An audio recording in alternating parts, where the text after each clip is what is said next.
Someone once said it to me that it's almost like finding a wife, if you can, or a husband, It's like a life dating. partner. It is. What would you say some of the rules are about finding the right investor? Because it's all someone once said it to me that it's almost like finding a wife, if you can, or a husband, It's like a life dating. partner. It is. It is. I mean, I think you will go through the mill. If you, I think what people don't understand is, and I had this chat with Chris. I'm going to get his position on Chris Heavley, who's I think he's SVP of Ecosystem at TechStars, just before Christmas, and it was actually on one of the events that Zeti held with Ecosystem Giants, which is what she runs.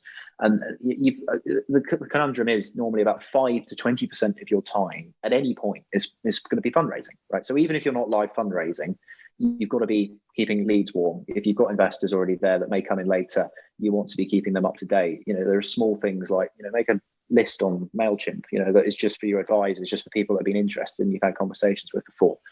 I think the first thing is people wholly underestimate the time that it takes. We're going to do this in 3 months. No, extend it to 6. It's, we're going to speak to 20 people. We're going to go back. No, you're going to, as I think I've heard you say on other videos before, you're going to have 100 conversations. You're not going to get a lot of replies from all of them. And you really can't take it personally. It's just how, unfortunately, a lot of the industry works. And there are a lot of people trying to do, much better things on that in terms of openness to capital. Arbor Ventures down in London is a great example. They do a lot of great work and focus on industries that really need a lot more diversity and capital diversity. VCs linked in with that quite a lot as well.